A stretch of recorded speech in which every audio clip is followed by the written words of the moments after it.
All right, I'm here with Charles Rosa, Boston Strong himself. He's wearing the Boston Bruins shirt. Charles, how you doing? We're here in Buffalo, home of the Sabres. How's it going? Yeah, man, I'm doing great. Excited to fight. I just got here yesterday, so everything's good. Weight's on point. Feeling ready to rock on Saturday night. Yeah, and it's been a while for you. We talked about this before, the layoff and everything like that. Being back in fight week, how excited are you to be a part of this and, getting ready to fight on Saturday night? Yeah, man, this is what I love to do. It's been over a year since I haven't fought, so, that's killed me. This is the longest I've ever been in my entire life without being in a fight, even since I can remember getting fights in the schoolyard. So, yeah, man, I'm really excited to go, man. And take me through the process of fight week. You're not part of the media day today, so you get a bit of a break. What do you do to sort of, pass the time, keep yourself sane, as you're cooped up in the hotel? Yeah, man, I pretty much got a couple workouts we do. I'm actually tonight though. I'm real excited. The UFC PR guys set me up with. I'm actually going to Buffalo Sabres Montreal Canadian games. And tonight's the last Buffalo Sabres home game, so it should be a pretty good turnout and a cool game to go to. And I've never been to Buffalo, so it's going to be my first time going to the Key Bank Center and watching the Sabres play, especially against the Canadians. So I'll be rooting for the Sabres tonight. You looking forward to seeing Jack Eichel play second overall pick? He's pretty talented. Yeah, for sure, man. Hopefully he plays a lot. I haven't followed him much, but I knew he was a second pick, so hopefully he has a good game. You're friends with Brad Marchand. Are you going to be scoping out the competition tonight to see potential matchups for the Bruins in the playoffs? Yeah, for sure, man. I always like watching Marchand. I just was actually talking to him a little while ago. He's he's awesome, dude. He's some of the guys don't like him in the league because of him being dirty and stuff. But for me, I just look at that as being scrappy. I think he's a stand-up dude. I know him in person, and he's an awesome dude. And I can't wait to see him back on the ice. And we just saw that he got suspended. I believe it was 5 games for the spear. What are your thoughts on that? He's a good friend of yours, but obviously, he's got to keep that stick a little bit lower.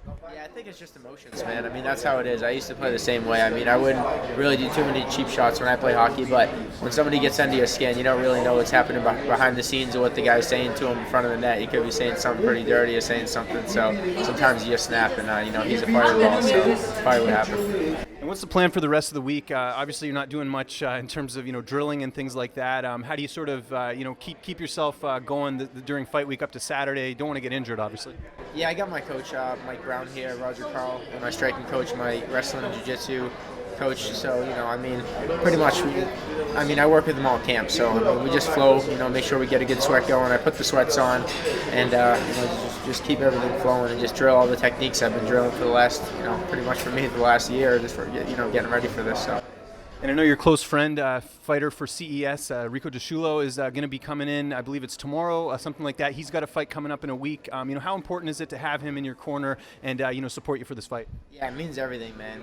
Me and Rico De Julho, we grew up as kids in Peabody, Massachusetts, and we went to high school, we went to elementary school together, so we go way back. And like I said, man, we've been fighting kids since elementary school together, and running around. So it's always good to have somebody like that has been through it all with you and that always have your back. So he's the type of guy I like to have in my corner, gets me fired up and just kind of remembers where I came from. And it's also cool to see him doing his thing next week at CES. I'll be in his corner as well. So it's it all comes full circle. Have you run into your opponent Shane Burgos yet at the hotel? No, I haven't even seen him or met him yet, but we'll see what happens when I see him. But he seems like a nice dude, so there shouldn't be any problems until we get in the cage. And how do you see this fight unfolding on Saturday? Obviously, he's undefeated. You're a guy who likes to, push the pace. Is that sort of what we can expect? You guys engaging pretty well on Saturday. Yeah, for sure, man. You can expect a war, man. I'm going in there to fight.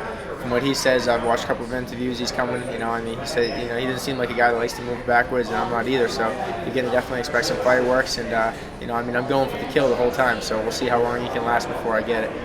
Where do you feel like a win over Shane puts you? He's undefeated. That definitely looks good on your resume. What do you sort of think, that puts you in the division? Yeah, I think it puts me back, where I want to be. I'm coming off a win also in Boston, my last fight, and my last loss was a split decision to Yair Rodriguez, which is a fight I thought I won. I don't feel like I really lost that fight, and obviously Yair is shining now. He's fighting Frankie Edgar. If he wins that, they're talking about a title shot for him. So.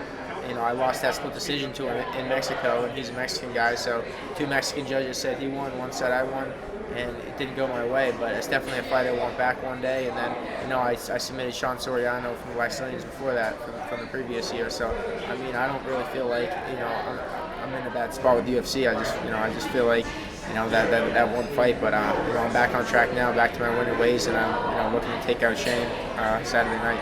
And when do you want to fight after this? You know, all goes well, you get a nice finish in this one, you get back right in there. Is it International Fight Week, or are you sort of looking now at that Long Island card? Yeah, for sure, man. You know, for me, it's kind of like I've been looking at it like, I've been looking at it right now. I'm kind of the best fighter in the East Coast. I've already taken out the best, up and coming Boston guy, Kyle Bochniak. He was the undefeated 6-0 guy. I beat an undefeated guy in my last fight, Kyle Bochniak. He's from Boston, and then before that, I defeated Sean Soriano from Providence, Rhode Island, pretty much the best fighter to come out of Rhode Island. So I'm just going up and down the East Coast, and hopefully, I pick this one up in New York, and then I could even move on to Long Island and fight again. I would love that. Enjoy the Sabres game tonight. Thanks, man. Appreciate it.